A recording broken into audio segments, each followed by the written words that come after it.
Okay, here we go. It is a fact of life that the world is a dark and dangerous place, but this podcast is not. I am a friendly pest, and welcome to Stasis Chat. I'm joined by several reasonably talented blokes that are excited to talk about the news. We come together once a week, every week. Why don't you kick us off, Stubz? Say what you're playing this week, and then pass the microphone to your favorite person. Oh, favorite person? There might be Sentinel. We'll have to see. The amount of slander that BMG's been doing recently about Gears of War, it probably will be Sentinel. But yeah, it's all good.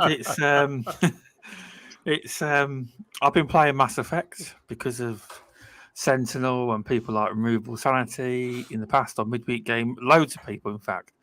I mean, the Centurion's just gone back through it. Apparently, he plays it every year or two. It goes back through them all, I think.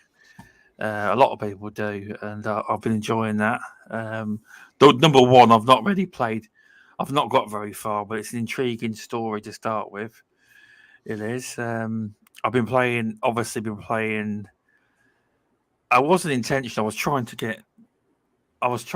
these 2,000 points on the Microsoft rewards. I was trying to get that, but I reckon I'm going to lose the 2,000 points. I need to get another 2 achievements. I was trying to get a game to pop achievements easy. It wasn't popping them easy enough, so I've probably missed out on the 2,000 points. Because I've been playing PlayStation more. I've been playing Horizon Forbidden West as well, which is a very good game. But I'm going to have to get my levels up a bit. I'm getting absolutely annihilated by some of these machines in the game. But that's a very good game, that is. So far, anyway. Achievements, that Vampire Survivors is pretty easy achievements. You can knock out a handful. Really? Oh man, easy. 10 minutes, you'll have 5.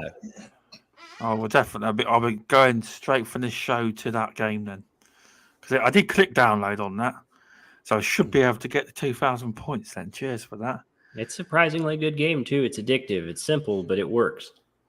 I'll try it. I will. But seeing as Sentinel doesn't give any gear slander out, I'll pass the mic to Sentinel. Wow, BMG, he just slighted you. That's all right though. That's all good. I understand. Not everyone is a Gears fan. It's cool. I am joking, by the way. I just thought it'd be funny. Oh, I know. Well, I just finished a few days ago my Mass Effect 3 playthrough on Insanity difficulty. I guess I'd never done it before. I thought I had, but when I finished, the achievement popped up, so I was like, oh, I guess I never beat it on the crazy difficulty before. So it was difficult, but it was worth it. Now I've had my Mass Effect fix, so I probably won't touch it for maybe a month, and then I'll come back to it probably. Outside of that, I've been getting destroyed in Modern Warfare 2 multiplayer, playing a lot of House Flipper. It's kind of hard because it's like I know Xbox has had a couple games come out, so but they're smaller games, so I'm kind of like I'm kind of looking at God of War, wishing I had a PS5 right now, but I just have to wait until next month till more games drop.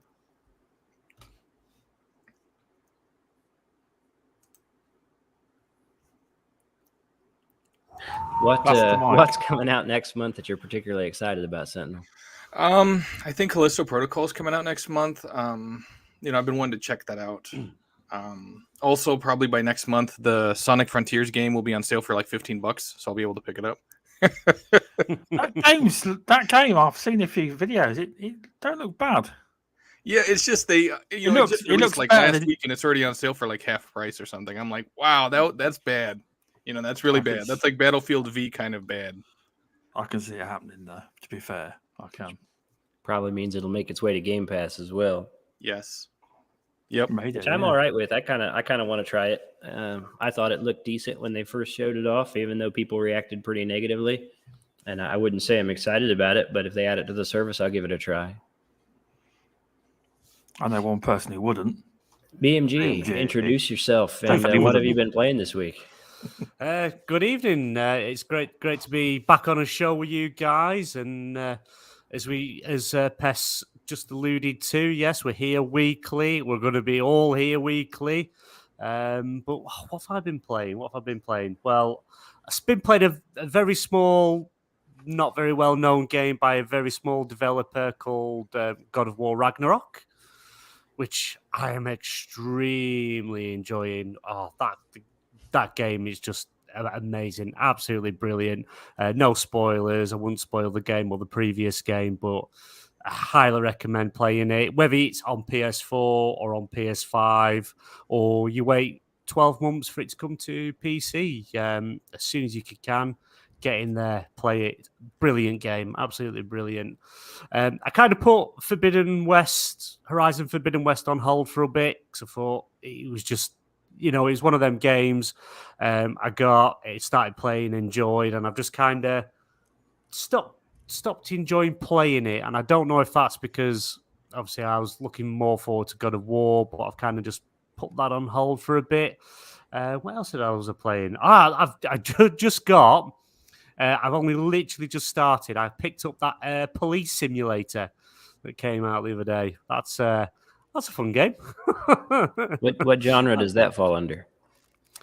I don't really know. I'd just say it's just like a, you got like flight sim and stuff like that. It just seems to be one of them where you're literally just playing a police officer doing police things, and you get given missions to do, and that's pretty much it. Building your way up the ranks. There's not really, I don't think there's really a story to it. I think it's more of a bit of a time waster, something to do. Other than that, I've been playing. I did start with I'm a Ghostbuster Ash over on XBL, the Halo Infinite co-op campaign, because obviously that's now live. The winter update hit on Tuesday, and it's actually really, really fun. It works well. Servers were a bit busy, but when we was actually in playing, it was actually fun. You could tell how the world is actually built for co-op. It is made to have multiple people working together playing, and it is so much fun, and it actually makes the campaign a lot more enjoyable. I had completed the campaign on my own, and I found that it just felt like everything was against you. You didn't have a breather. There was like, you'd see something cool happen, and it's like no one's really like, whoa, did you see? Oh no, I'm here on my own. But now they've got the co-op campaign. You can work together, plan strategies for taking on forward operating bases and things. And I think I'd put a message in our Discord to say hopefully we can all get together and play a bit of co-op, because it's 4-player co-op campaign. So hopefully we can all get together and do that. And the only other thing I've been playing is Marvel Snap. Absolutely addicted to that game on mobile, and I don't really play mobile games, but I can't stop playing it. It doesn't, it respects your time. It doesn't push you to have to spend money. You can progress quite easily through things. You constantly get in as you work your way through the free battle pass. There is a bit of a paid battle pass, but from what you get off the free, you're not really missing a great deal. But the amount of like gold and credits you get anyway, you can just progress, level up your cards. And when I say level up your cards, it's not so much your card then becomes better as you level it up against someone else's card. You're just going from common to rare to epic to legendary, but it's just changing how the card looks. Doesn't improve power, doesn't improve points or anything like that. So everyone is on an equal footing. Anything you get doesn't help you win the game.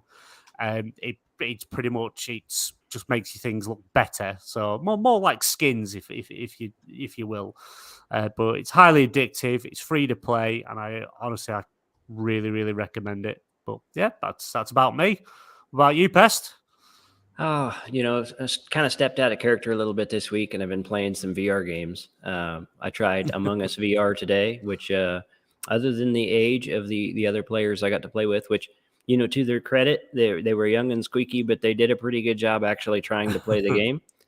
So hats off to them on that, which is something I run into a lot with some of these online VR games, is you have a very young audience on there, which is why I say VR is the future, because they're growing up playing it. They don't suffer the nausea issues, and they love it. So eventually they'll be old like us and playing VR all the time, or whatever replaces VR. I too have been playing the Halo Infinite co-op multiplayer campaign, and I agree. I thought it was a pretty decent campaign solo. I enjoyed it quite a bit. Might be my second or third favorite Halo campaign. Overall, the pacing's a little bit different than the traditional games, but it's still pretty good. And a friend of mine playing it together, I think, makes it less frustrating. Some of the mobs can be pretty aggressive and kind of attach to you and kill you, and there's not much you can do about that solo. But in multiplayer, one person can kind of run away and respawn the other player. I will say it kind of has a weird, like, sometimes it's too easy and sometimes it's too hard. And those spikes seem to be just part of the way the sandbox rolls together. Outside of that, I just got a green screen, so I've been playing with that some, trying to augment the content I create outside of here. And we'll see how that goes. There's a pretty steep learning curve, and my equipment is woefully undercooked. So we'll move on with some of the week's headlines, because you guys like to talk about the news for some reason. The Game Awards nominees have been announced. We've got A Plague Tale Requiem, Elden Ring, God of War Ragnarok, Horizon Forbidden West, Stray, and something called Xenoblade Chronicles 3, which I've never heard of. What do you guys think about that? Well, that Xenoblade game you're on about is actually available in Game Pass. If you didn't know that, Never heard of it. JRPG is it? Yeah, it's a JRPG. Yeah. It's quite big on the is it the PlayStation side and Nintendo side, if I remember rightly. Xenoblade Chronicles. Yeah, I think it is. Yeah, it's like I I think haven't played Persona. Yeah, I think it's more like more of an actiony style of what Persona is. Not my kind of game. I'm not really into JRPGs, to be honest. But yeah, I'm out of that list looking at the nominees. It's no surprise to see Elden Ring and God of War on there. I'm shocked actually to see Stray. I didn't think Stray would be Game of the Year. That's quite a surprise, that one, really. Plague Tale Requiem is from I don't. It's not my kind of game. I don't like it that the frame rate's not 60, and it's just how I like to play games now. I don't like playing games that aren't 60 FPS, but the reviews are absolutely amazing, and it looks stunning. Can't deny, looks stunning. The characters, the sort of story that I've heard, I've not really followed it. Sound really good, so deserves to be on the list. Elden Ring, obviously, we know. God of War's why, but Horizon Forbidden West, I don't think that should have been on there. It's not something I would have gone with. Obviously, I've been playing it. I want the game. I've got the game, but I wouldn't have put it as a Game of the Year contender personally. But it's fair enough. And if I had to say, out of all them, who was going to win Game of the Year, in my opinion, God of War Ragnarok, hands down, and that is just from the emotional connection I have to the game, the experiences I had from the first one going into this one, the way I feel it affects me, the world, the characters, things that are going on with these characters is you kind of feel that stuff that they're going through, you can almost feel like the pain and the sorrow and the joy and things like that. And it's just really such a good game that I think it deserves to win, in my personally. Whereas Elden Ring, I have played, I didn't enjoy it. I struggled with it. I didn't really understand fully what was going on. I just kept getting killed constantly. And I got a refund on it. I was that unhappy with the game. Wow. Yeah. And Microsoft gave me it. Microsoft gave me a refund for the game because when it asked me why and that, and I just didn't like it. I tried it, really didn't like it. My eldest son, he even turned around and said, "You won't like this game. It's not your kind of game." He loves it, absolutely loves it. But I've played 3 of the games on there: Elden Ring, God of War, Horizon. But out of that list, God of War wins it for me. I'm not surprised you didn't like Elden Ring, because you don't seem to like particularly difficult games, such as your taste in Gears of War as well. Of this list, I've only even played one of them, which is A Plague Tale, and I kind of bounced off of it. It seemed okay, but I could tell from the tone that it was going to be just an emotionally distraught ride.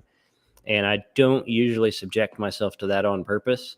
You know, I mean, like reality's hard enough when I play games. It's typically not what I aim for unless the game just grabs me outside of that. But to your point, Elden Ring being kind of not exactly niche, right? Because it sold, 17 million copies or something crazy at to date. Really popular game. But I would say probably it will not speak to the people the way God of War Ragnarok will. Maybe not as approachable in that way. And then I'm pretty surprised to see Horizon Forbidden West, Stray, and Xenoblade on there, but maybe that's just because they weren't really on my radar. And I don't particularly care about any of this stuff anyway. I mean, the most fun I had this year was on Spider-Heck. I haven't laughed that hard on anything else I've played this year, and it was just a silly indie game. And of course, you can't make that game of the year, but that's probably the most fun I had playing anything this year. What about you, Sentinel? You got any thoughts on this? Yeah, I kind of feel like I'm in the same camp as BMG as far as not really being interested in Elden Ring. I don't. It's like 20 years ago. If a game was overly difficult and super crazy, I would tackle it, and I would probably spend an entire month just plowing through it just to prove that I could beat it. But when you get older and you just don't have as much time because you have more obligations. And a lot of times whenever you get older, you get wiser. So your tolerance level for a lot of this stuff just goes down, where you're like, it's not even, it's just not worth my time getting this stressed out or this aggravated with something. I'm just going to move on to something else. It's like a lot of people my age probably have played Elden Ring, but they're the types of gamers that don't mind tackling these more difficult experiences. I think the fact that it sold 17 million copies kind of speaks to how well received it was overall. And 17 million might seem like a lot, but we probably have 300 or 400 million gamers that play AAA games throughout the entire world, and then that's probably including PC, everybody, right? So the fact that it sold 17 million, it's not the majority of gamers, but it is large enough to where people are going to take notice. And I know a lot of people have been really looking forward to Elden Ring for years, ever since it was first announced. And I think that helped to solidify its position with a lot of people. And some people enjoyed the premise so much that they said, you know what, no matter how difficult this game gets, I'm going to watch a video on YouTube that teaches me how to tackle certain bosses, or that covers different things. I might need like a different type of armor or different weapons in order to succeed at this game. And they really devoted themselves to that game. It launched at the beginning of the year. And I think where it launched and the hype that they built up beforehand really got people invested in it, to where even though it's not really a game for casual gamers or a game for like BMG and myself, that I would never consider us casual, but we're not interested in niche titles like that, that like Dark Souls and stuff that are overly difficult. You still have enough that really enjoyed it. Now, with God of War Ragnarok, I don't think it's anyone's surprise that it's going to be in talks for Game of the Year. It seems like the franchise has come a long way since God of War Ascension, where a lot of people were wondering if there was, any chance of bringing back the God of War franchise, because for a lot of people, God of War Ascension kind of felt like a huge misstep, and so to see them kind of correct the course with God of War 2018, and now, of course, with God of War Ragnarok, they've been on a roll. I don't think it's a surprise to anyone that God of War Ragnarok is in talks for Game of the Year. But to be honest, we haven't had a lot of really heavy hitters this year either to give God of War a run for its money. Now, if God of War would have launched the same year as Grand Theft Auto 6, it would have been in talks, but there's no chance in hell that it would have won, just because people can say all they want. And you know what? I'm a God of War fan myself, so this is coming from a God of War fan. But Sony Santa Monica is skilled and talented, but you got them going up against someone like Rockstar Games. There's no chance. There's no chance they're going to win. But them being in the talks this year, I mean, that's because, Yeah, they're talented, but there wasn't a lot of other big titles. I mean, look at some of these titles that people are talking about for Game of the Year running. You got Stray, and you got A Plague Tale Requiem.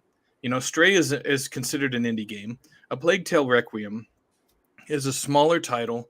It's multi-plat, but I wouldn't really consider it a AAA game. It's not heavy on action. It requires a lot more stealth and stuff. It's much more story-driven. And I think next year, A Plague Tale Requiem wouldn't have made the cut. Stray wouldn't have made the cut because of all these games that are coming out next year. And I think God of War would have won, next year with the lineup we have. But if Grand Theft Auto 6 would have launched alongside God of War, there's no chance. Now, Horizon Forbidden West, a lot of people like that. A lot of people don't. Even some PlayStation gamers aren't really a fan of it. And I think the reason why Horizon Forbidden West again made the cut is because this year has been pretty sparse. I know people can say, oh, we've had tons of Game Pass games and we've had this and that and come out. And I'm like, yeah, but nothing that's really on the same level as God of War. That's why Horizon Forbidden West got in the doors, because there was a vacancy, not because necessarily it's a top tier game. Because, I think maybe 10% of PlayStation fans think Horizon Forbidden West, Horizon Zero Dawn is a top tier game. You look at God of War Ragnarok and Kratos as the A team, Aloy is the B team. Sorry to say. How dare you? He's the B team. And that's not a knock against her, especially when you consider games like Days Gone and Death Stranding as the C team. And again, that's going to piss some people off because they love Death Stranding. I pre-ordered. I paid $60 for it. I never finished it. Some people didn't like Days Gone. I platinumed the game. So just because a game for PlayStation is a B team or a C team doesn't mean it's a bad game. It just means it's not the heavyweight champ like Kratos is. Aloy could challenge for the Intercontinental belt, but she's not in the talks for the World Championship in a year where there's other heavy competitors. She's just not. Dude, if you're going to use golf analogies, you're going to have to simplify it for the rest of us. You know what I mean? Right. So you look at it like tiers. God of War is tier 1, right? The best you got. Please don't. That's good. Aloy is tier 2. You got Days Gone and Death Stranding, tier 3, regardless of what people say. Any year Rockstar Games releases a big title. I'm not talking about handing them off to Grove Street Games that is like a fly-by-night studio that no one heard of before, or maybe 100 people heard of before, and tossing them a definitive edition. No, I'm talking about legitimate Rockstar releases. Red Dead Redemption 2. Look at how much that changed gaming. Look at how impressed people were with that. And if I remember correctly, it beat God of War for Game of the Year, did it not? Yeah, I didn't think so. I thought God of War won it. Somebody's gonna have to look that one up. It might have been close. It might have been close. I thought God of War won, but you'll have to look it up to be sure. Yeah, God of War 2018. Yeah, God of they War. won Game of the Year. Yeah. Okay. Well, but you see what I'm saying about Rockstar Games. I mean, they're legitimately one of the only studios that can give Sony Santa Monica a run for the money. And you got to, Red Dead Redemption 2. If it didn't beat it, it came close. If Grand Theft Auto 5 came out the same year God of War came out, it would beat it. Grand Theft Auto 6, it's going to beat it. Whatever comes out, it does not matter if Elder Scrolls 6 and a brand new Uncharted game comes out the same year as Grand Theft Auto 6, it's going to beat it. But the reason why some of these games are in the running right now, and I think it's going to be Elden Ring and God of War Ragnarok. Those are two top tier names right now. Those are in the alpha class. I don't think Xenoblade Chronicles, Stray, Bayonetta 3, or any of the other things are really going to win Game of the Year. They don't have a chance. A lot of people like Stray, but it's an indie game. It just doesn't have the strength to go against something like God of War. A Plague Tale Requiem. Everybody loves it. They love the story. Me personally, I played it. I played about maybe a third of the way through it, and I was like, this just isn't for me. I'm not interested. And it's a great game, and it's story driven and all that stuff. But to me, it's like, if I could play God of War Ragnarok, but let's say I had to shell out $20 and play it for 2 hours, or I could play A Plague Tale Requiem for free, as much as I wanted, I would pull $20 out of my wallet to play God of War Ragnarok because I don't have a PlayStation 5 or a PS4. I'm in between systems right now. But my point is that it's that level of game. These other games just aren't. Elden Ring and God of War, they deserve to be there. The other ones probably wouldn't be if the year was crowded. So that's my thoughts on the Game of the Year nominees so far. 2 of them deserve it. The rest of them, Intercontinental or B tier at best. They're not alphas. They're B tier. I don't know. I can't speak too strongly because I haven't played God of War, but I'm not interested in it either. I have looked at it, and I'm sure it's a great game, but it doesn't speak to me. And at my age, I kind of need something has to spark me in a way that I'm not used to get me to take interest. Otherwise, I'm going to keep playing what I've been playing. So I don't know that it's fair to say Plague Tale doesn't belong to be there, even if it's going to be runner up regardless. Yeah, but I wanted to take a moment to thank the chat, which has been very active. Thank you, Moondog Gaming, the Gina, and Muppet 1169 for showing up and hanging out with us today. Stubz, did you have anything you wanted to add to this topic before we move on? So I've not. The only game I've played on the list is Horizon Forbidden West. Now, what I will say is, I thoroughly enjoyed Horizon Zero Dawn, and I thought that was an incredible game. Now, even though I am playing the new Horizon Forbidden West on the PS4, there's still a major upgrade in graphics. It is. I haven't completed it, so that's why I'm struggling to say my actual proper opinion. But it is a great game, and from what I do believe it should be there because the voting process works. The panel, the media and outlets get so many votes on what they believe to be the game. See, it's not like I know people have mentioned, it's a quiet year, but it's based on votes. It's not like they did. Some people think they just chuck these games in there because they want to. There's a whole panel process involved in this Game Awards show. It's I know a lot of people slate it, and I think it's a good show. It's the only thing they've really got in the games industry that is seen as modern, is legit. And it is, even though everyone certain people think it's rigged. It's not. It's just a show. That's all it is. The main reason people watch the Game Awards is for new trailer announcements, and the Game Awards are just great for developers and publishers to win. But yeah, I think Horizon Forbidden West should be in there. I haven't played God of War Ragnarok. It looks incredible. Elden Ring, I haven't played that. That sold incredibly well though. People saying 17 million. I believe it was higher sales were on the PlayStation side of that game though, but that doesn't really matter. But I do think it's a race between Elden Ring and God of War Ragnarok. However, I don't know why that cat game was on there, Stray. I can't work that out. I tried it for I had PlayStation Plus Premium or whatever it was.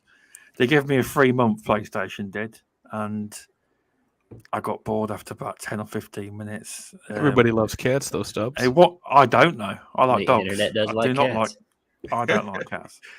And I did see Gina make comments that people got wrapped up in the fact they were playing a cat, and that is probably why people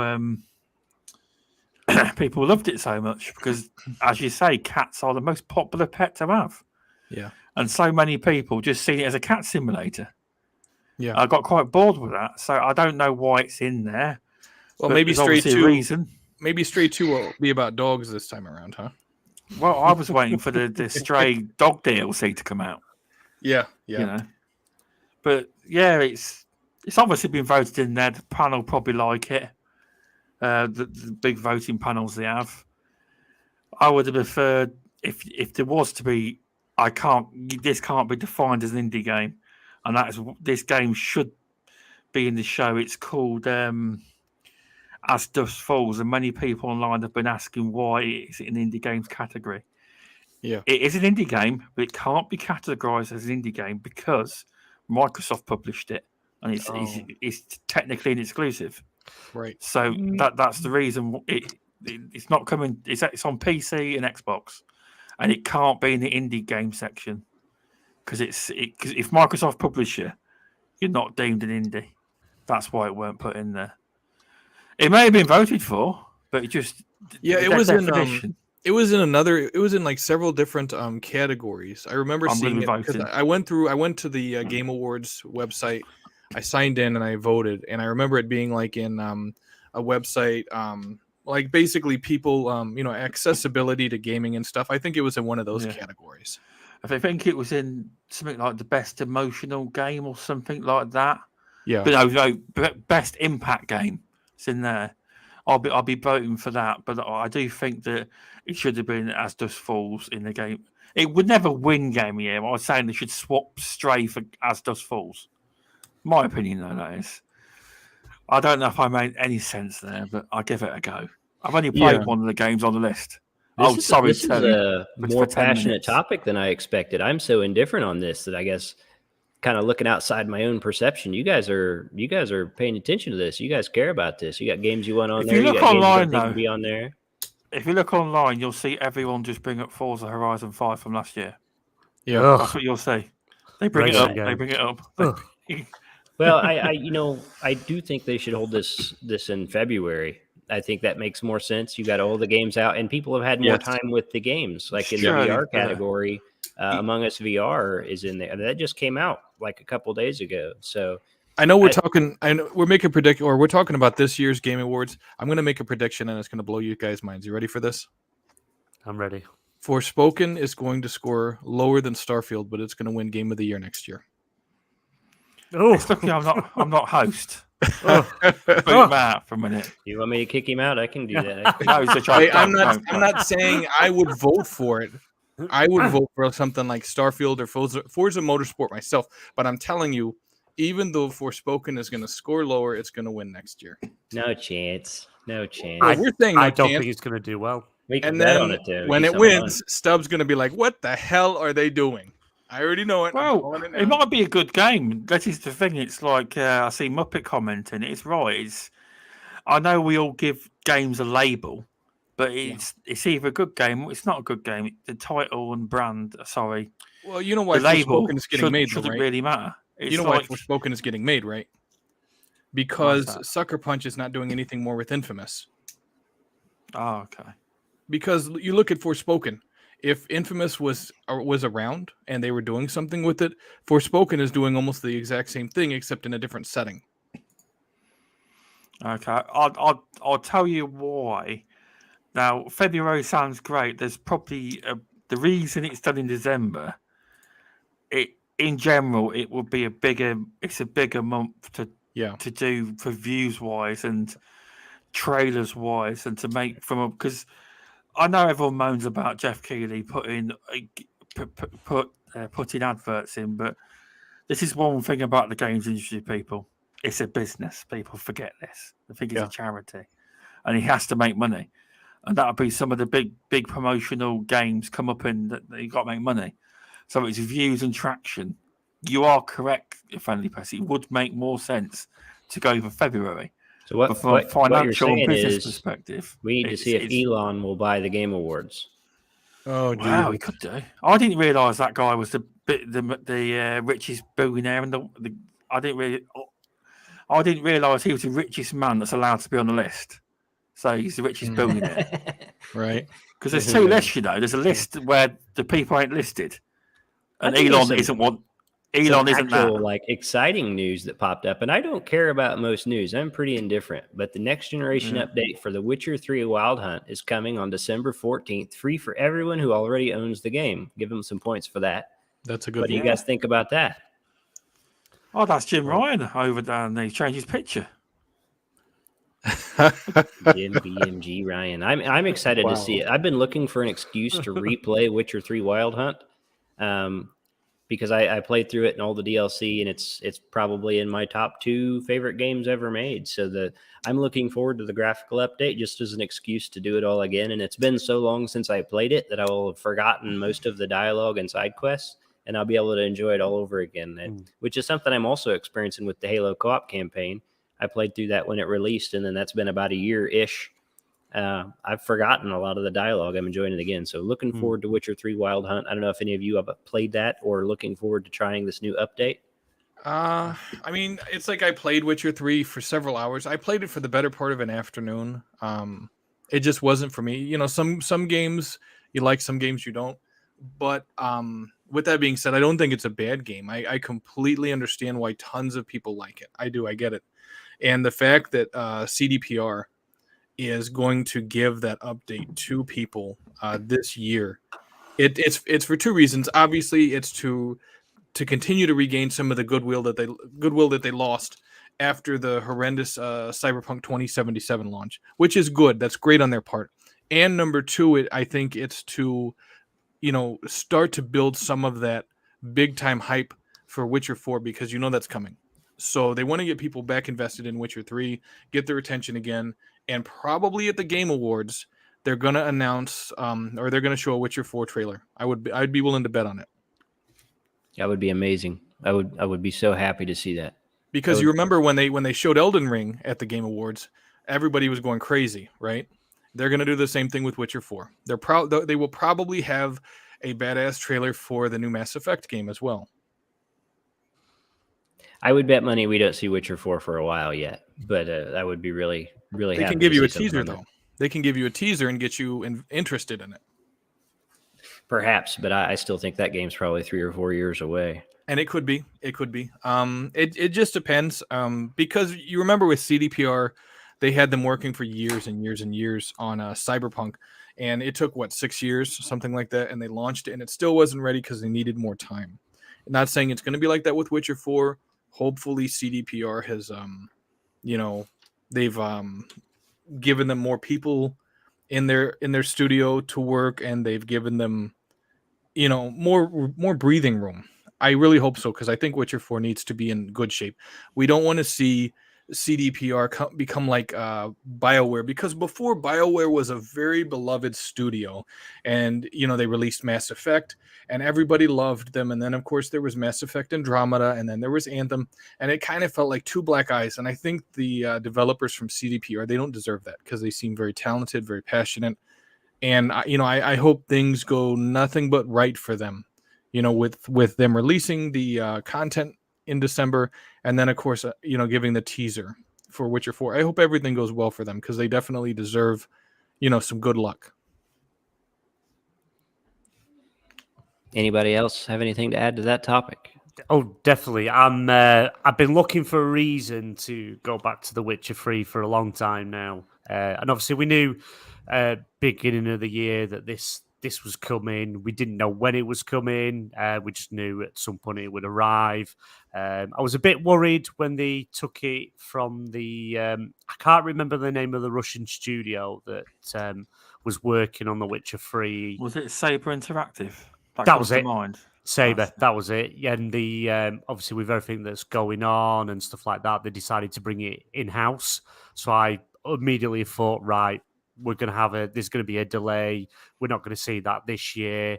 And then I think it was about a month ago, there was a retailer had leaked it was going to launch in December. I don't think they got the exact date. They just knew it was going to launch in December.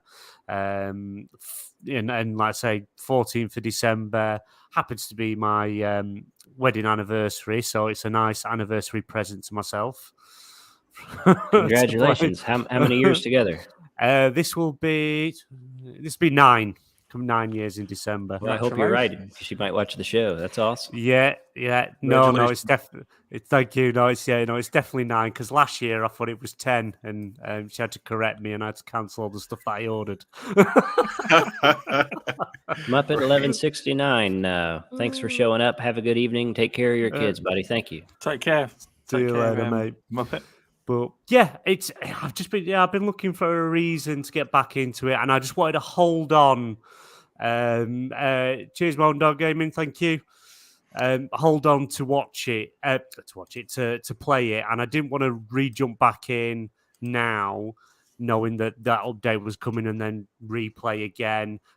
Unlike yourself, I didn't touch any of the expansions. I do own them. I have them. So I'm looking forward to replaying the whole game, because also, like in the list of stuff they announced of what's coming to it, there's all this ray tracing. There's going to be some new dialogue, new missions, quests. So there's going to be some fresh stuff in there as well. And by the sounds of it, that a lot has been put into this, and I'm glad it's free. it's absolutely brilliant that it's free. Doesn't matter what platform you're getting it on, it's free. So I'm very much looking forward to it. It was really good news to get. And I think it's next week. I don't know what day, but it's like that red stream. There's actually going to be some gameplay and announcements of what's going to be in the update. So I can't wait to watch that. Luke Steele, thanks for jumping in. We all look forward to living vicariously through your overpowered PCs. You enjoy the best version of Witcher 3 possible. Thank you. Okay, next topic. And this one, I'm hoping one of you guys read it because I didn't. But according to Xbox Wire today, we are releasing our first ever digital transparency report, which puts clear numbers and explanations behind the work we do to protect our players and moderate content on the platform. Learn more at a link I didn't click. What do you guys think about that? Did anybody read that article? I didn't actually read it. I sent it in, but I didn't read it. Stubz, I was counting on you specifically. I've got the article in front of me. So do you want me to read it, or we'll waffle for a few minutes? Sentinel, why is it you don't like Gears of War?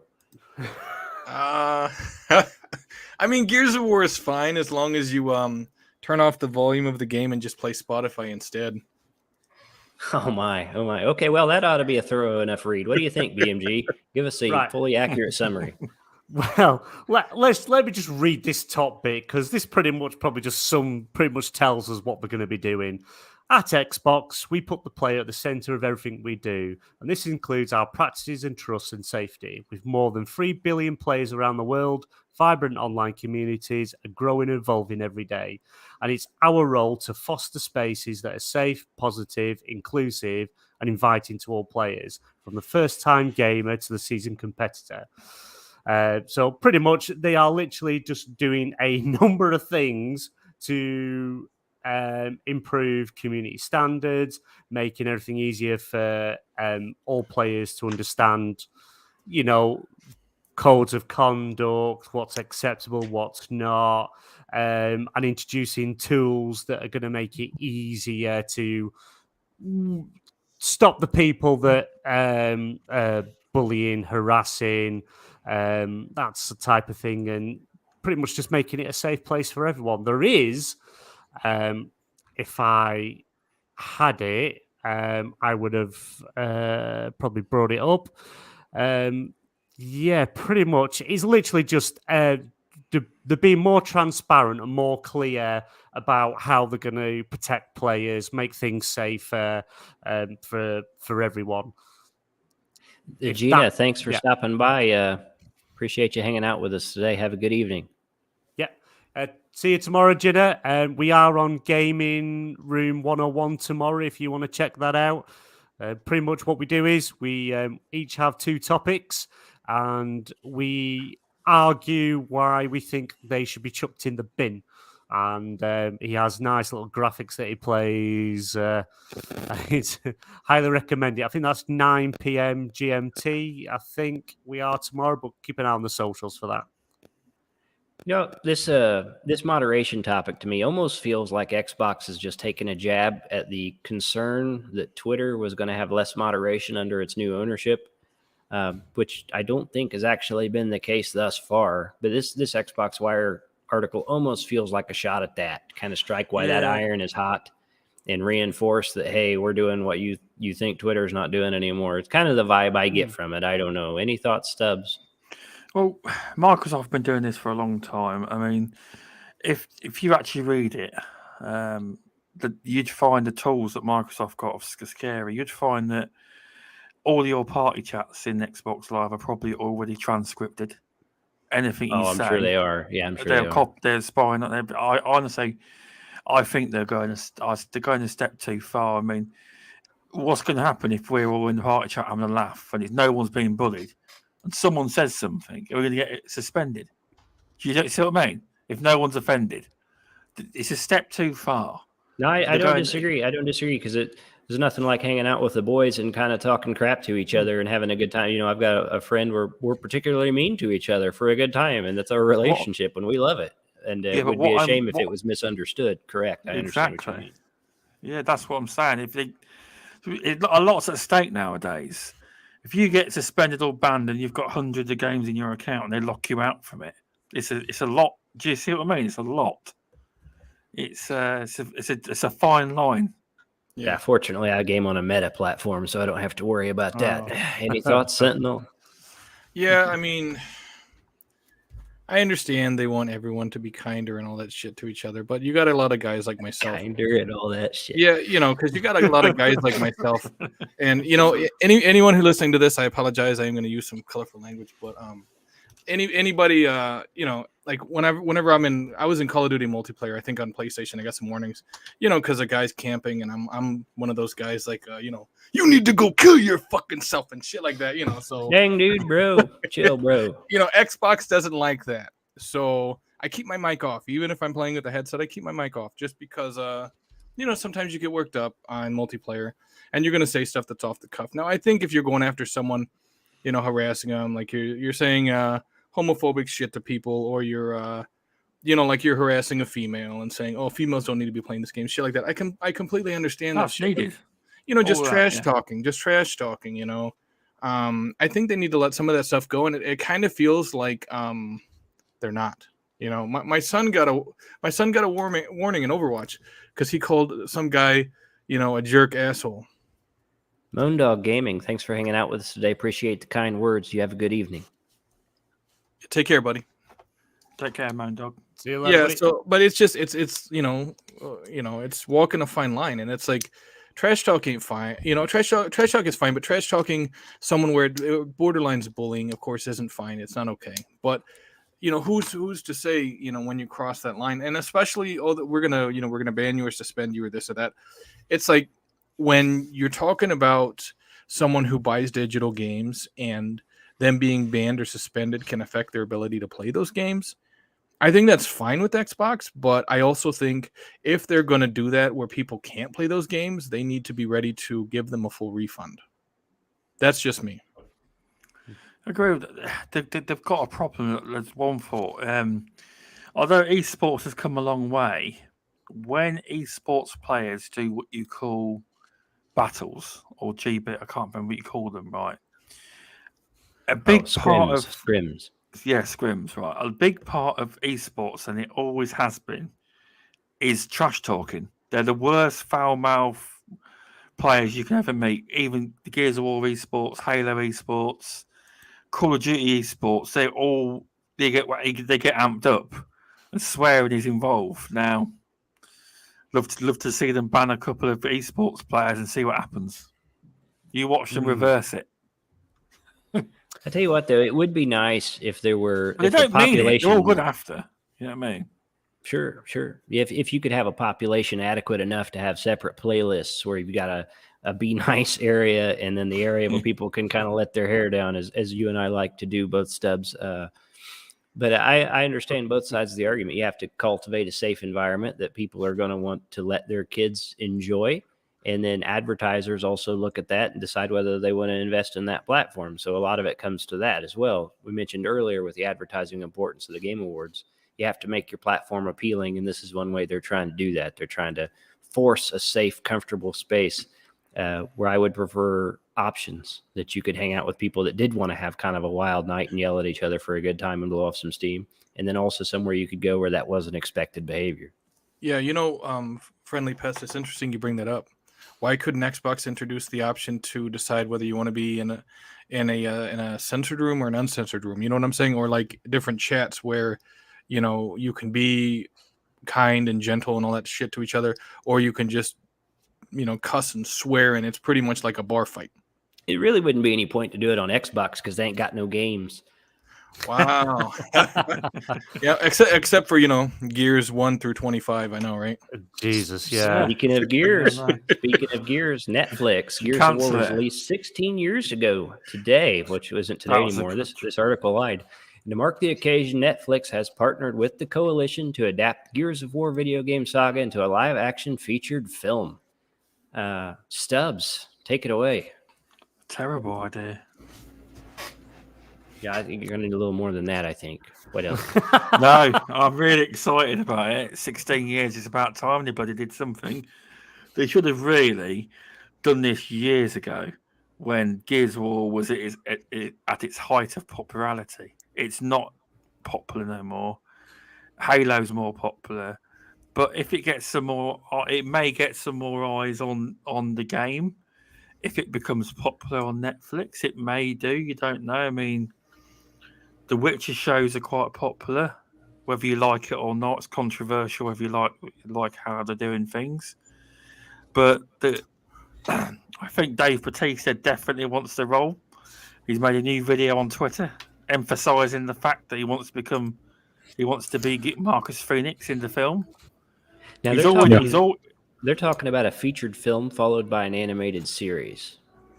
Yeah, that'd be good, but animated series would be good because there's that much. I'll be honest, it would probably be easier to do an animated series than like a live action TV series like The Witcher. Because animated, there's that much lore in the Gears universe. It's not going to get as much attention, though. And I agree. But Halo did it live action. Yeah, I mean, no. What I'm saying is that the cartoon won't get as much attention. Oh yeah, no, as yeah, the live definitely. action.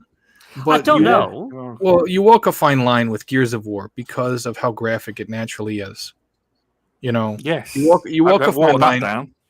Well, yeah, and the problem is, I mean, you remember Scarface where they're sawing the guy up with a chainsaw, right? And they were going to rate it rated X, and you got, the Lancer has a chainsaw on the end, so you're going to censor the Lancer in the game or in the television show. It's like, what are you going to do? Because I mean, that's like one of the most gruesome deaths you could, perpetrate on the enemy, and it's an essential part of the Gears of War weapon.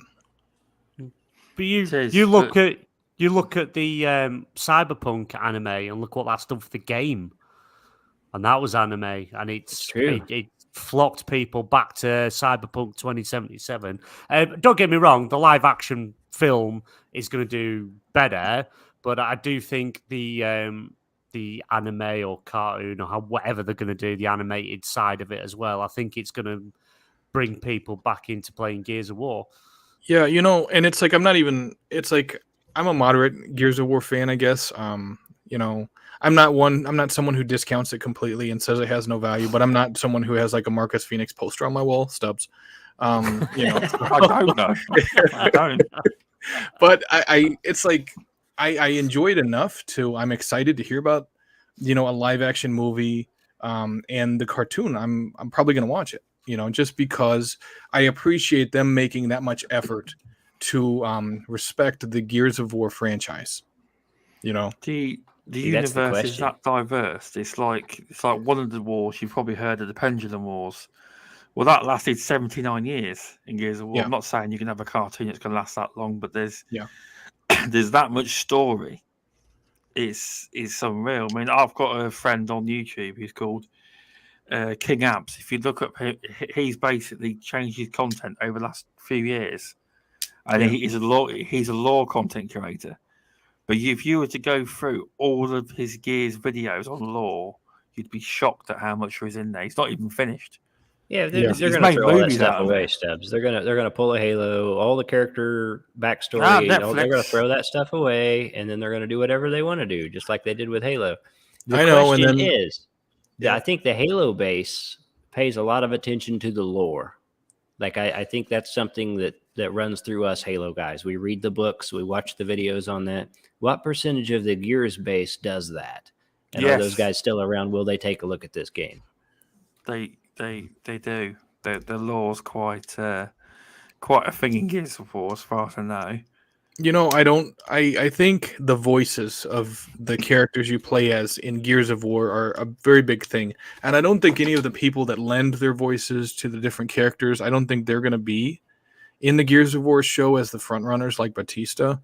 But I think it would be a nod of respect to the franchise if they had those guys like in cameos, or the character who's playing Marcus Phoenix, Bautista, if it is, he goes past the Marcus Phoenix voice actor, and he says something to where people automatically recognize his voice, and it only has to be one line, but I think they could do that put that in the show, and it would be a sign of respect for where the idea actually came from. So that would be an idea for the animated series, because they wouldn't have to be actors. They could use the people from the games in That the would be animated great. series. We could do that. I want Tom Cruise to play Marcus Phoenix. Hell yeah! But what you can't have, He's a what you superior can't Tom. have, He's the best Tom. is Yeah. these little that He's ain't still built. lined up for the Watch Dogs movie that they're supposed to make eventually, and Splinter Cell, and God knows how many other video game to movie adaptations they're trying to do. And when did Watch Dogs come out? The first Watch Dogs, what was it, like 2013? And there's still no talk of this even being developed. And you got Donnie Yen tied to the Sleeping Dogs thing, and the studio isn't even around anymore. And they'll probably make the movie in 8 years and say, "Hey, remember that Sleeping Dogs?" And everyone will be like, "No, we don't remember." It's like you can't wait so long on these. And I think the reason why it took 16 years for Gears of War isn't because it just took that long, but it kind of felt like Gears 4 and Gears 5 really got a lot of people's attention outside of Xbox. It feels like that's the reason why they were like, "Hey, we should really do a show about this." I thought the Gears franchise was Gears 1, and it was just part 1, 2, 3, 4, 5, 6, 7, 8, 9, You must 10. be blind then. Must be blind. It all seems the same game. If you showed me all the games in front of me, I couldn't tell you which one's which. To me, they're all just the exact same game. Well, Gears 1, 2, and 3 look great. Gears 4 and 5 look nothing like the original best ones, because they're uplifting. The other ones are more horror. Is it still them guys that live underground with like yellowy green snot coming out of their noses? That's true of all them guys that live underground. BMG, have you played through the campaigns? No, I have. he hasn't. Yes, I have. Yes, No, I have. When you ask, I played through all the Gears games with Anime Raza. Okay. Stubz is going to go to your. He's going to go to your Xbox profile to check for trophies. Fair enough. That's a great fair enough. idea. If you played it and didn't care for it, that's pretty fair. In my opinion, the Gears games have a ton of soul, which I took that you would probably appreciate since you're such a fan of the God of War games, the recent edition. So I'm a little surprised you didn't like them because they spoke to me, but that's fair. Oh no, it's not that I didn't like them. I did like Gears of War, and I did enjoy playing the campaigns. I wouldn't have played them on my own. I would have got very bored quickly. I think I enjoyed them more because it wasn't just me.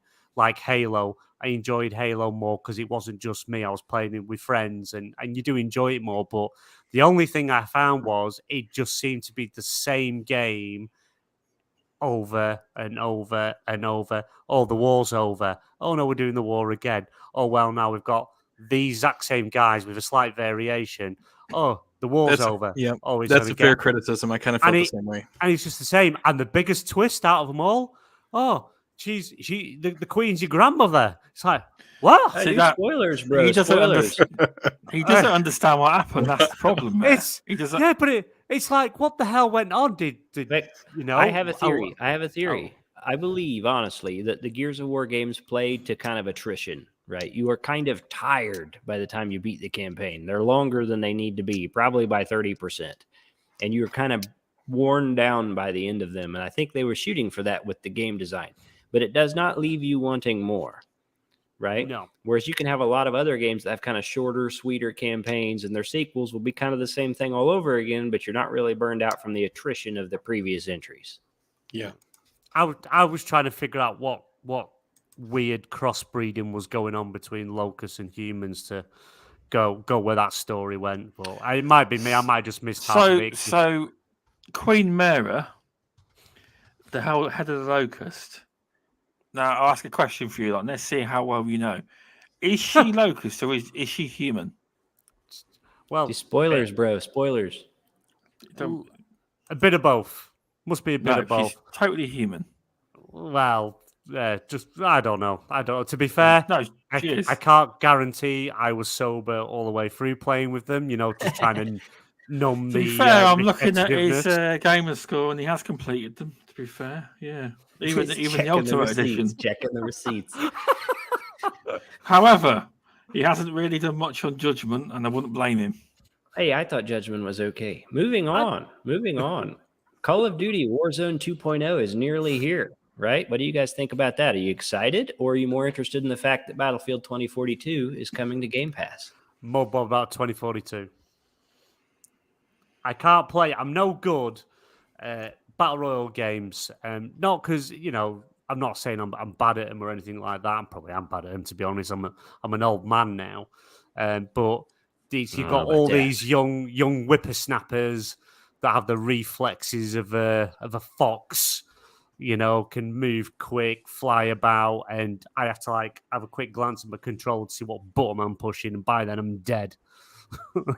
So, I played Fortnite with the Jinner, and luckily we didn't go building because I'd actually tried a game with building, and literally I was about to shoot this guy, and 2 seconds later he's at the top of a skyscraper, and I couldn't even figure out what the hell.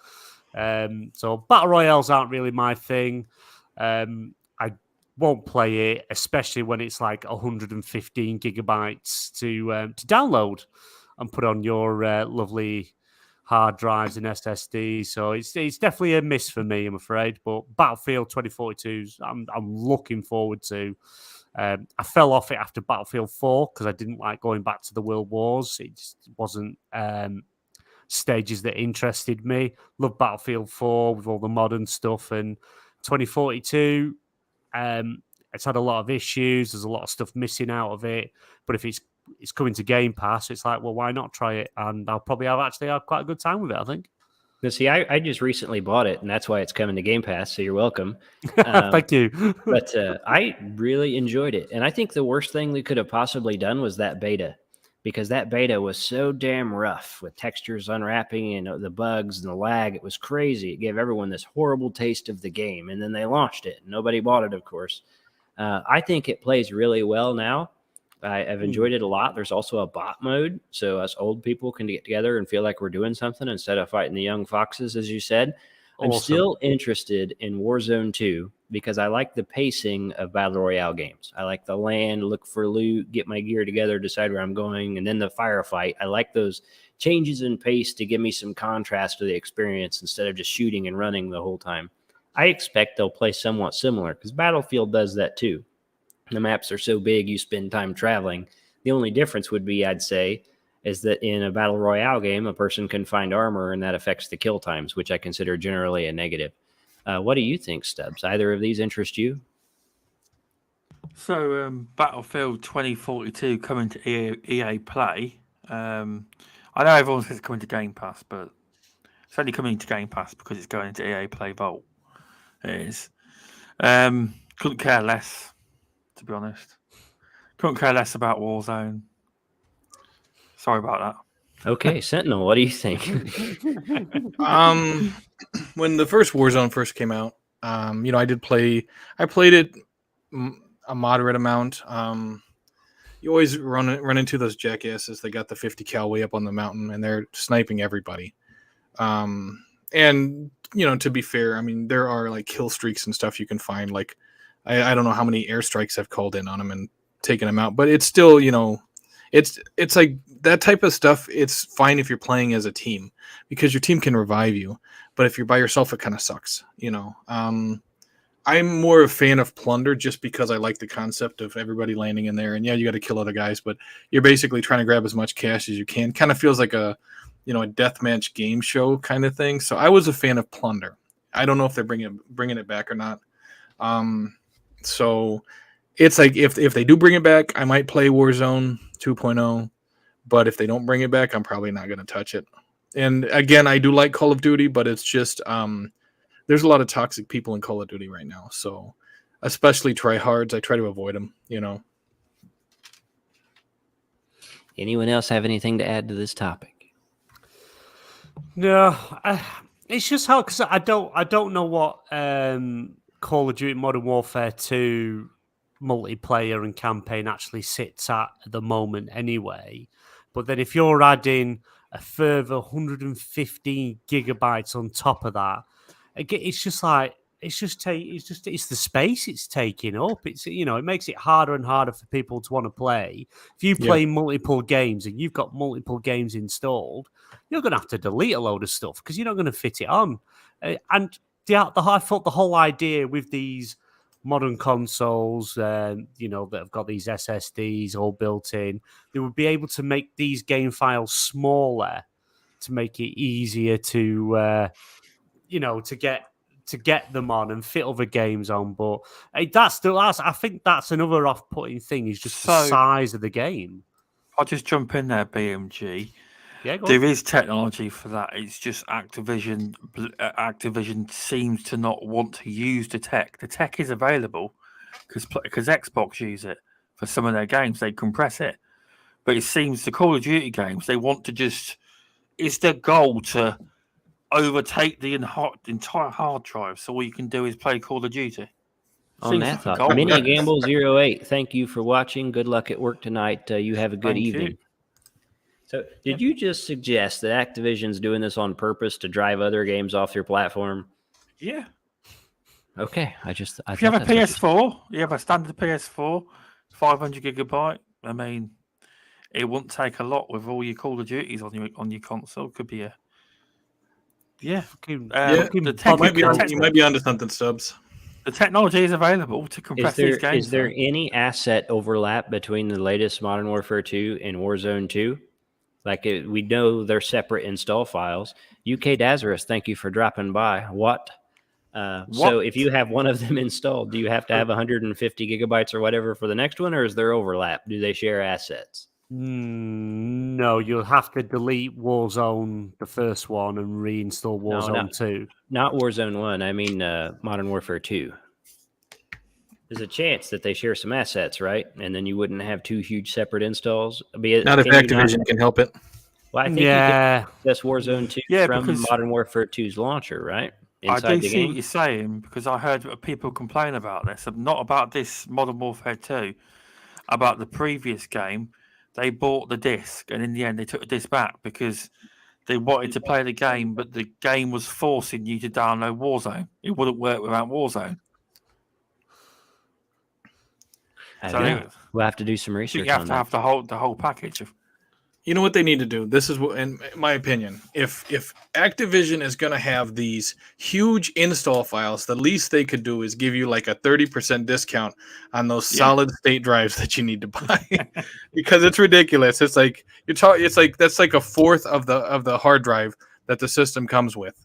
On a lot of these. I mean, if you're talking about the Series S, that's like half the hard drive. It's completely ridiculous.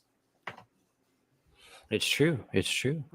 People with a smaller hard drive definitely had a big disadvantage there. Moving on. Netflix's animated series Dragon Age Absolution has a new trailer. Is anybody interested in that? Personally, I haven't played much of the Dragon Age games, so not much of an interest for me. I've played them all. I've done all the Dragon Age games. It's a series I really do enjoy. The first couple of games are harder to play than, they haven't aged very well. Inquisition, which is on EA Play on Game Pass Ultimate. If you haven't played it, it's a really good game. It's can be quite gory in some places. There's some, really nasty things that happen to characters, and you can pretty much a bit like Mass Effect, but with a fantasy medieval type twist on it. Things that you do affect the story, and the fact that they're doing an anime series of it, I think that's really going to boost a lot of people back into the series, because there is a game coming. They are making the new Dragon Age game, and apparently, from what I've seen and read, that this actual series will tie into the new Dragon Age game. So it'll be interesting. It's looks good. The trailer looks interesting. The lore to Dragon Age is a bit, it's not the easiest to understand. But no, I'm looking forward to it. And it's another thing. It'll be on my list of many things to watch. But yeah, I'm looking forward to watching that. Stubz, Sentinel, either one of you got anything to add to that? I'm actually, it's on my list. I want to play through the Dragon Age games. I actually have a couple of them downloaded on my hard drive right now. And it is a series that I'm interested in checking out, especially because BioWare is attached to it, because, I'm a big Mass Effect fan.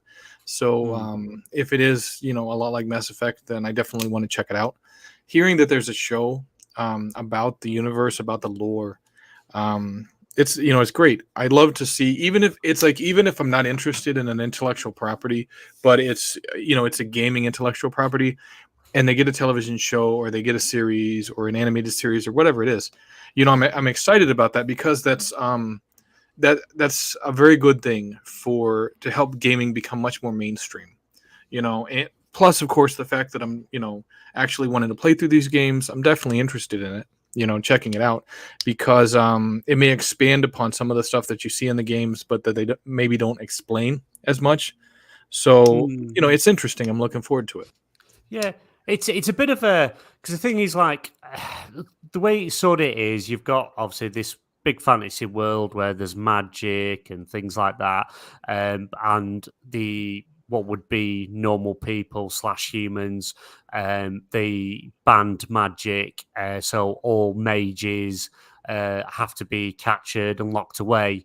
They're not killed; they're locked away in these towers that are specialised for mages to keep them away from other people. And there's like the gate you're going through the games, and you can be a mage in the games that people look and act with you differently, and you find as you're progressing, there's this war going on between them, because they decide what to destroy them, but they want the freedom to do what they want. But you tend to find the mages go a bit crazy when they're left to their own devices and doing blood magic and stuff like that. It's really, really interesting. It's like they're being oppressed and trying to just be controlled, locked away, and there's just so many different things to look at and play. And I believe this anime will tie in Inquisition.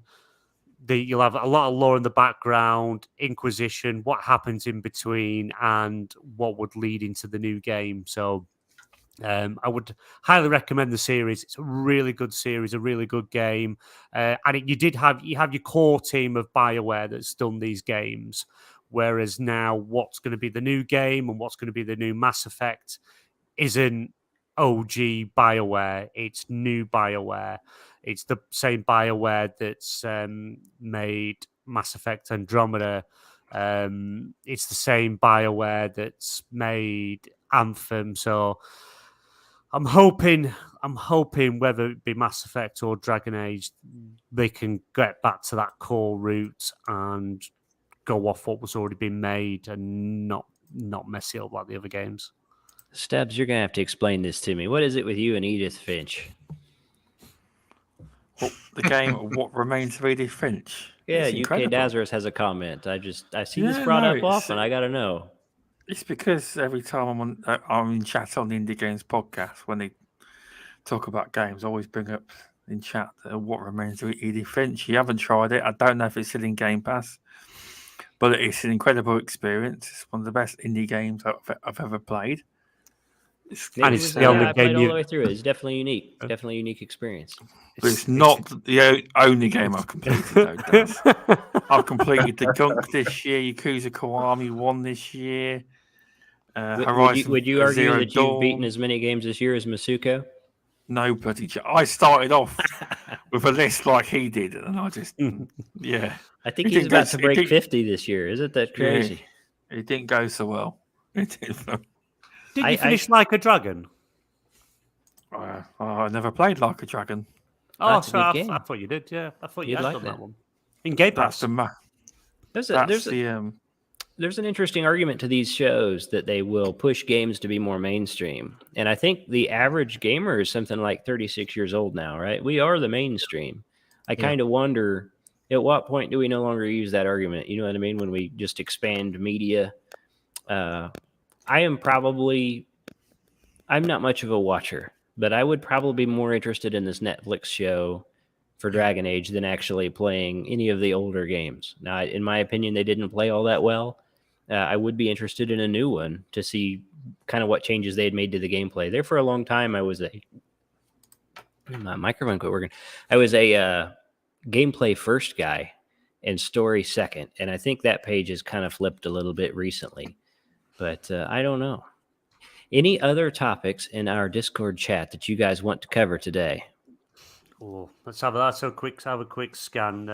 I'll admit the rest of them didn't speak to me too much. Dragon Age series, I'd give it a watch. You might as well. It's like it has. I've never played Dragon Age, but I'll give it a go if it comes to Netflix. Well, it's like Sony. Like I have voted BMG for best ongoing game, Destiny 2 in the Game Awards. That's what I like. It's not. So, Gina would say Fortnite.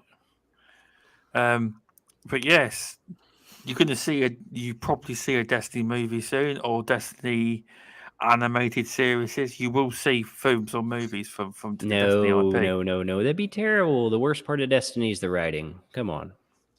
I'm actually shocked with all the topics that we had that are in the chat. There's a VR one. Have you missed it? One. I saw you have 2 VR. I know you guys put them in there because you thought I'd click on them. I'm not that simple that you can just shake VR in front of me and I'll click on it. You know what I mean?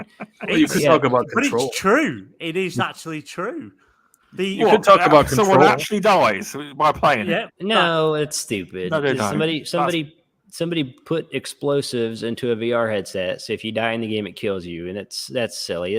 I think it's an honor. That's what they've done. But it's like the original founder of Oculus. He hasn't even completed it yet, though, and he said he may not. Oh, it's by him, is it? All right. It's basically just to say he did. Oh, right. It's entirely to grab attention, which is why I skipped the topic. No, I'm very much surprised by that. He's a very intelligent bloke. It's a silly thing. Who would ever trust a video game well enough to play that risk, right? You put this headset on and then you clip through the geometry and fall through the world and bang, it blows your head off. You know what I mean? I get why he made it though. I get why he made it. It's gonna be one of the next Saw movies that they make. It will be. I think it was in an anime, right? It's a throwback to an anime where they had something like that. Something like that. There will be people out there that'll do it. It was false advertising because they showed a sword next to the headset, and I was like, "Oh, that'll be a pretty brutal, have spring loaded where it shoots the sword into like the side of your head or something." And they're like, "That's probably explosives," and I'm like, "Oh, that represents." I'm like, "That's so stupid." Why put the sword there if you're not going to use it? I'm just saying. Yeah, I can see why there's not that many topics. Yeah, you're right. It's not that many more topics that are that interesting. I agree. See, we covered them. We went through them pretty quick today. We haven't talked about the Control sequel yet, though. We could talk about that if you'd like. Remedy has confirmed Control 2 is in development for PS5, XSX, and PC, co-developed with 505 Games Sentinel. Well, I mean, I know a lot of people, their first priority when it came to Remedy was hearing about Alan Wake. And of course, we have Alan Wake 2 on the way. And I know a lot of people are looking forward to that. There's a lot of fans of the Alan Wake franchise. I haven't finished Alan Wake Remastered yet. I have played Alan Wake American Nightmare, finished that. So I understand why people like it. I think I'm more of a fan of Control than Alan Wake. So hearing that Control 2 is coming up, I'm excited about it. I have my fingers crossed that they figured out how to do the maps, because the maps in Control were horrible. They were absolutely horrible how they were overlapped. It's basically, you remember back in the day, like you had to put those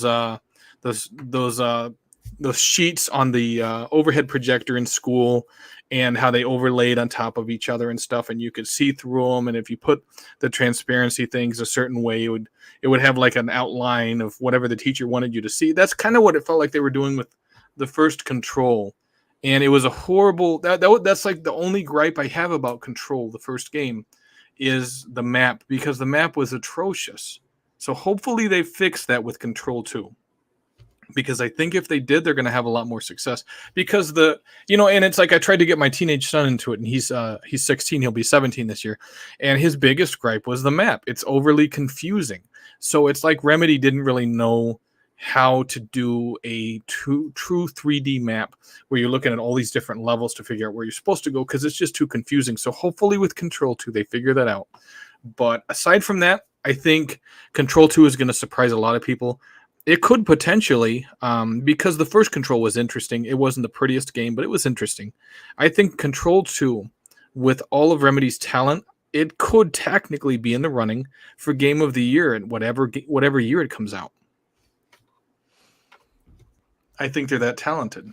I love Remedy. I loved Alan Wake. I played all its DLC. I liked Quantum Break a lot, even though the show was just okay. I bounced off Control. I didn't think it felt very good on a gamepad. If I had tried to play it on PC, I probably would have liked it better, but I'm pretty sure it was 30 FPS on a console, and it didn't feel good. I love the sci-fi, weird, creepy Twilight Zone stuff that Remedy's so good at. That's their flavor, and that speaks to me in particular. So I'll pay attention to it, but right now it's not on my radar in a strong fashion.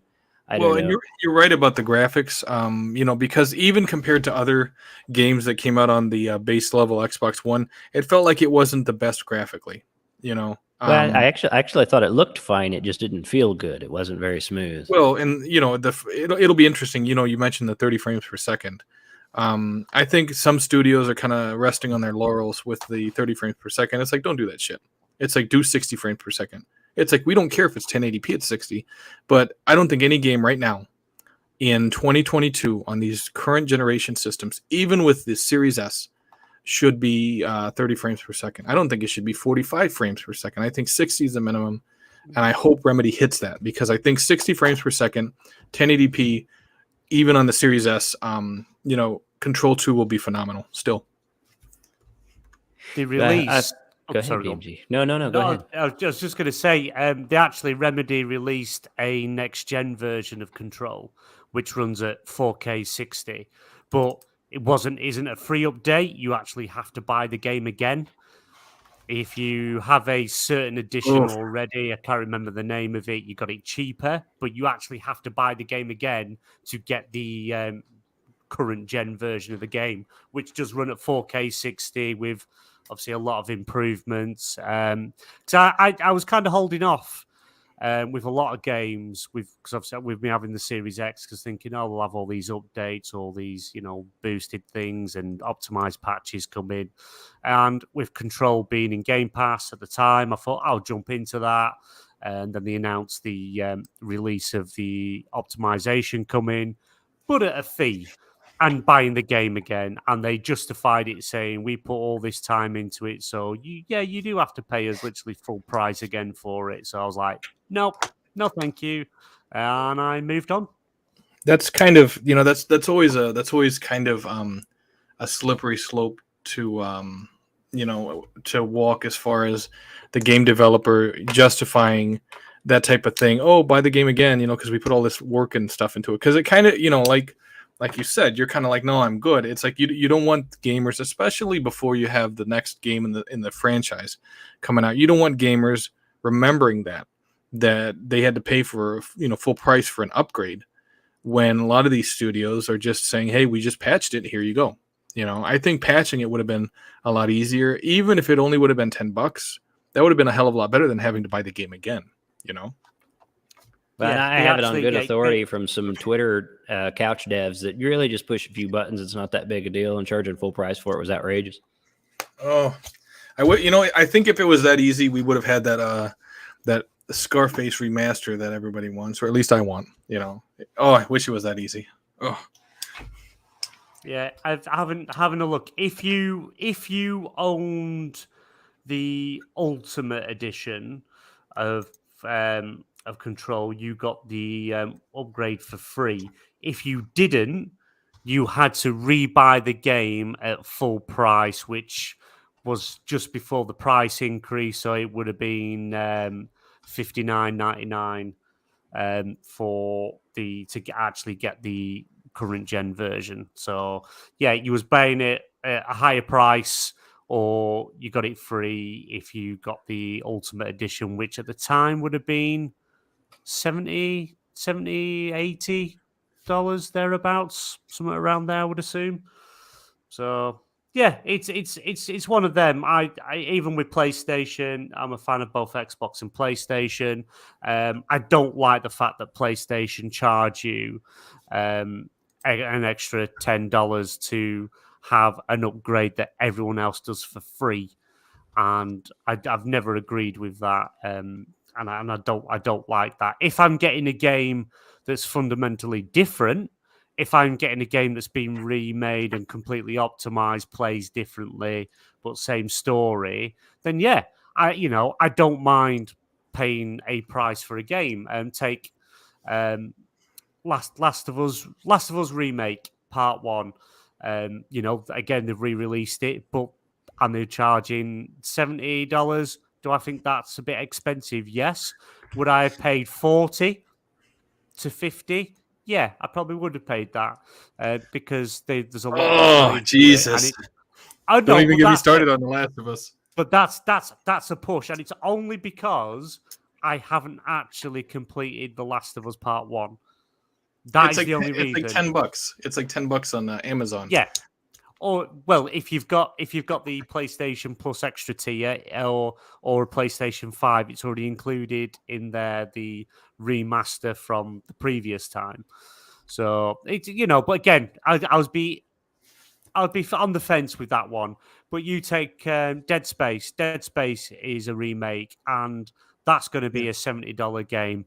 And looking at it, that is worth every penny, because it's they're remaking it from the ground up. Everything's been redone, reworked, the lot, and they've gone into depth on what they've done and what they've changed. And to me, that would be worth it. That definitely going to be worth every penny picking it up because of the work they put into it. But when it's things like improving light and a bit of ray tracing and running at a smoother frame rate, and then charging you $10 for a patch, it's like, nah, I can't agree with that, and I don't like that.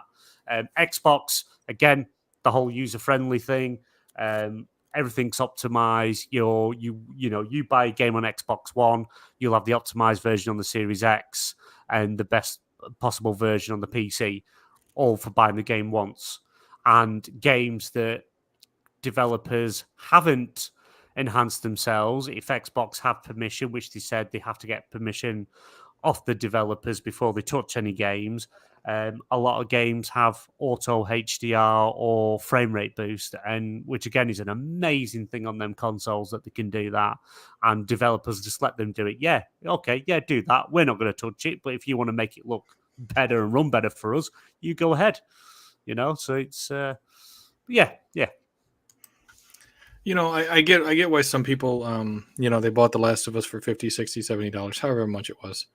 I get that because they want to support PlayStation or whatever. And they want the most recent version, the graphical upgrades or whatever. And it's like it kind of defeats the purpose of having backwards compatible games, like or backwards compatibility with the PS4 when you have The Last of Us remastered on the PS4. I get I get that again, that people want to buy it again for their PS5, but it kind of seemed like a senseless remake. I mean, if they're going to remake anything, I think they should, really hook the Bloodborne community up, do them a solid, and remake that 60 frames per second at 4K or whatever, because that community has been really vocal about it, and they're like the only ones that PlayStation has kind of forgotten about.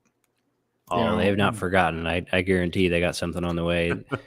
I mean, maybe in 2035 or something, but no, they'll release the updated version of Bloodborne to get everybody excited for Bloodborne 2, which will be about 6 months to a year from that. That's my prediction on that one. I mean, I really hope so. I hope so, because I'm always hearing people that were fans of Bloodborne, just wanting 60 frames per second, and I mean, it kind of feels like the Naughty Dog crowd gets catered to, and the people that support Bloodborne, they're just not getting hooked up. So even though, and again, because it's one of those games that's overly hard, I'd never play it, but that doesn't mean that I feel that the fans shouldn't be listened to, because I think they should. They're very passionate. They love their game, and I think PlayStation should hook them up. They should have had a remaster for that game. Now, The Last of Us Part 1, phenomenal, probably one of my top 10 PlayStation games of all time. But it's like, if I had a PS5, would I have bought the PS5 version of The Last of Us? No. Not even if it was a complete remake. I wouldn't have done it, because I have digitally a copy of The Last of Us Remastered, the PS4 version, and the graphics just aren't that big of a thing. Now, if you're talking a game like Twisted Metal for the PS3, if they said, hey, we completely remastered it and this and that, yeah, I'd buy a game. I'd buy that, because from the PS3 to the PS5, there's going to be a hell of a big difference. And technically, The Last of Us Part 1 is a PS3 game, but it was at the end of the cycle where they're getting everything out of it. And then, of course, right after that, they remastered it for the PlayStation 4, and it looked amazing. It looked so much better than the PS3, so it didn't really need it. But again, I understand they're wanting to put as many PS4 games as they can on the PS5, even though it's backwards compatible. Doesn't make any sense. But that's just that's Jim Ryan being the businessman that he is, and he's basically looking at gamers and saying, how much money can I take out of their wallets? That's all it is. That's all it is. Sorry, getting a kick out of the chat. Shout out to the chat tonight. Luke Steele, UK Dazarus, the Gina, Mini Gamble, Muppet. We had a lot of people show up, hang out with us today. Moan Dog Gaming. I enjoyed that. I think that makes a much better show, having an active audience engaging with us and helping guide the conversations. I've pretty much covered everything I'm interested in talking about today. Unless you guys have something you really want to talk about, we can move towards outros. Yeah, no, I'm good. Okay, we're going to change the rotation. BMG, where can everyone find you? Oh, right. Where do I start? Well, first of all, hang on. Do you want to tell people, BMG, what's happening with the show? Yeah. Oh, yeah. We'll do that. We'll do that first. Right. We've kind of made a bit of a decision. We're doing away with the Frostbites, which was every other Monday to this show. From now on, we're actually going to be making Stasis Chat a weekly show, 9 p.m. GMT every Monday. So you can catch us over here. There'll be some more information popping up on the socials. But yeah, so you're going to have a full panel weekly instead of every other week. So look forward to that. As regards to finding me, obviously you can find me here over at Stasis Chat, over say with the Twitter at Stasis Chat and YouTube Stasis Chat. You can also find just me on Twitter as at Ballman Gamer. Also, I'm a member of the XBL Party podcast. You can find me on there on Thursdays now at 8 p.m. And also on Wednesdays, I am the host with my co-host Sentinel on the PSN Party podcast, Wednesdays at 8:30 p.m. GMT. But other than that, that's it. That's me. Sentinel, your turn. All right, cool. Well, in addition to Stasis Chat, you can find me on YouTube, Sentinel 17 Gaming. I upload video. I usually upload videos a couple times a month. It's been probably a month since I've uploaded any of the videos. I'm working on a Modern Warfare video, so it should be up sometime within the next week. You can find me on obviously on Twitch. I live stream almost every night. I'm also on Twitter. The Twitter and Twitch handle are the same. It's S3NT1N3L17, and I'm going to list that in the chat just in case it's a little confusing. It's an alphanumeric mix of Sentinel 17. Last but not least, if you're a fiction reader, you like thrillers, I have a book that is published on Amazon. It's The Hunt for Jenks Vargo, and it's by Logan McNone. That's my pen name. So you can find it in my link tree on my Twitter profile page if you're interested. Other than that, you can find me on Stasis Chat, obviously, and on Sentinel 17 Gaming on YouTube. Fantastic. And Stubz Gaming, your turn, sir. Yeah, it's been a fun show tonight. And you can find me at twitter.com. That's a reference to Anime Matter. You can find me at Stubz Gaming on Twitter, and I'll see you here next week. My intros are very short these days now. That's okay. That's okay. It kind of balances things out a little bit, a palate cleanser. And then people can find me on Twitter at A Friendly Pest, where I tweet way too much, or check out my own personal YouTube channel, A Friendly Pest, where I play a lot of VR games and make some occasional hobby music, which I also enjoy But yeah, and then weekly on Stasis Chat. Here we are every week. I think the show's growing. I feel like we're kind of getting into a groove, starting to understand each other a little better, having fun. Good show today. A lot of back and forth, a lot of different perspectives on gaming and news, which I think gives it some flavor. Thank you to everyone who watched the show today. This goes up on Monday, so hopefully you're having a good week. Hopefully you're putting together some fun weekend plans. Hopefully you're spending your free time with the people you want to spend your free time with. The world is a dark and scary place, but this podcast is not. Thank you for spending time with us. Have a nice day. See you later, everyone. Take care, See ya. guys. Thanks.